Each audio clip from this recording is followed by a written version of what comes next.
a brain, a heart, a home, the knife. Welcome to 5 Points of Articulation, where I review action figures and then articulate 5 points to help you decide if you want to add that figure to your collection. The 5 points I discuss are packaging, presentation, posability, playability, and price. I'm Jason, and if you enjoy my content, please like, share, subscribe, do all the YouTube rigmarole.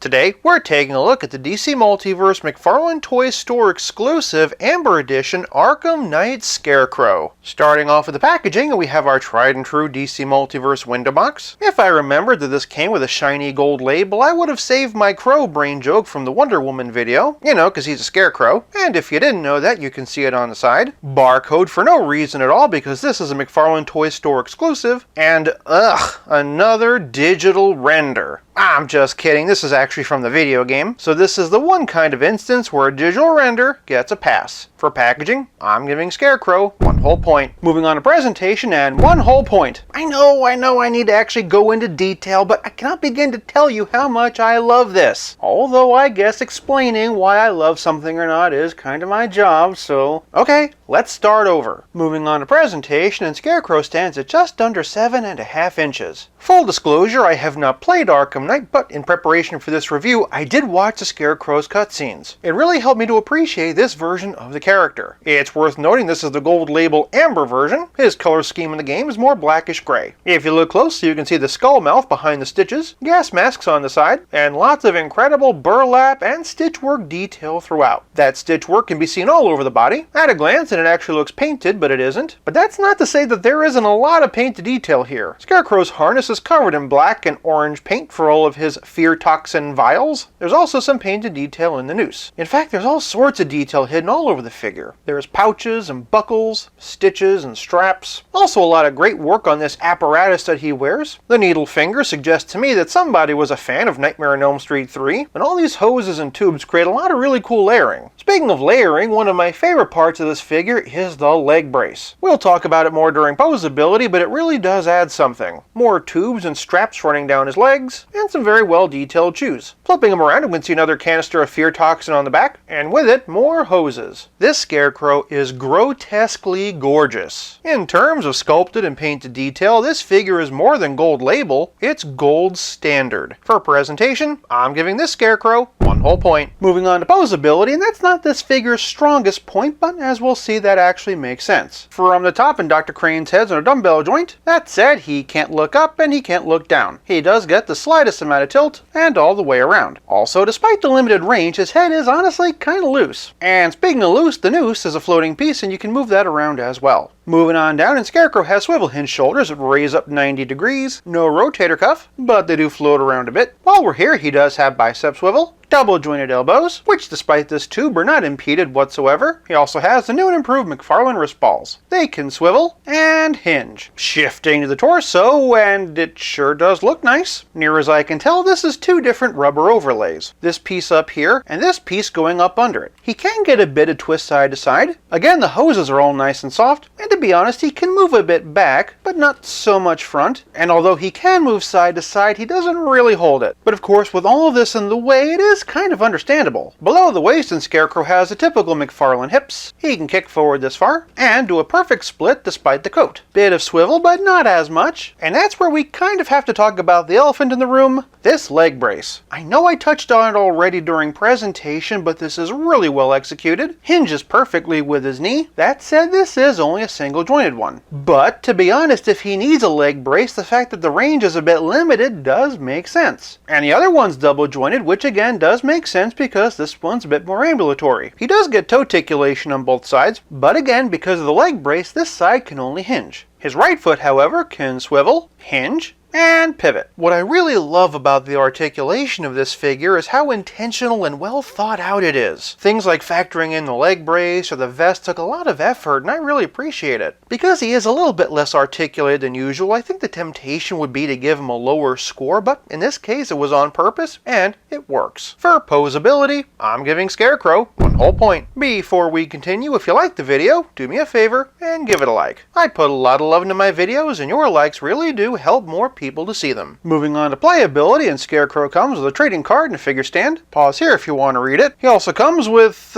nothing else. But honestly, what more would you want? No, really. If you played the game, sound off in the comments below and tell me if there's anything he could have been coming with. I'm not familiar enough with it to know, and to be honest, as is, I'm pretty happy. But playability is more than just accessories, it's also about how well your figure plays with others. Starting off with some Scarecrow comparisons, and here we have Batman the Animated Series by Kenner, Legends of the Dark Knight also by Kenner, Hush by DC Direct, this one's a reissue from a 3-pack, Alex Ross by DC Direct, and Arkham Asylum. For some Bat Family comparisons, and here we have Damian Wayne Robin, Gotham Knights Robin, DC Essentials Red Hood, DC Essentials Nightwing, and DC Multiverse Batgirl from Art of the Crime. And then for Batman himself, here we have Arkham Asylum by DC Direct, Rebirth from DC Essentials, Detective Comics 1000, Pattinson, would love to see Scarecrow in an upcoming movie, Dark Detective, Future State, The Batman Who Laughs, 3 Jokers, and my very own custom Hush. First, just a quick rundown of some other DC heroes. Here we have Action Comics 1000 Superman, Gold Label Wonder Woman, Endless Winter Green Lantern, Endless Winter Aquaman, and DC Rebirth Flash. First, some other DC-related video game figures, and here we have Dr. Fate from Injustice 2, Gorilla Grodd from Injustice 2, and Green Arrow from Injustice 2. Here we have Arkham Origins Deathstroke, DC Direct Arkham Asylum Harley Quinn, Mortal Kombat 11 Joker, and Arkham Asylum Joker. And then moving on to some Batman villains at large, and here we have my Kit Bash Joker, The Drowned. I just got this for a custom, so I figured I'd show her off. Try to take a guess in the comments at what I'm going to use her for. I bet you're going to be wrong. Here we have Hush, Clayface, Man-Bat, and here we have the DC Collectibles Riddler. And what do these two characters have in common? At some point, each one of them was voiced by Robert Englund. And if that name isn't ringing a bell, you'd know him as the original needle-fingered Master of Fear, Freddy Krueger. For a relative scale comparison, here he is with Pizza Spidey and the Spectacular Spider-Man. Fun fact, Robert Englund also voiced the Vulture on Spectacular Spider-Man. And as always, here he is with Stealth Iron Man. Don't get me wrong, I absolutely long for a more traditional comic book style Scarecrow, but I have to admit, this is pretty cool too. He obviously goes great with your other Arkham figures, but I definitely think he can work in your comic book display as well. For playability, I'm giving Scarecrow 1 whole point. This leaves us with nothing left to discuss but the price. The gold-labeled Arkham Knight Scarecrow is a McFarlane Toys store exclusive and retails for $19.99 plus shipping. That said, if you'd prefer a more game-accurate, darker gray version, one is going to be hitting retail. As for me, I'm very happy with this one, as brown is the color I more associate with Scarecrow. And for price, I'm giving this Scarecrow 1 whole point for a perfect score of 5 out of 5.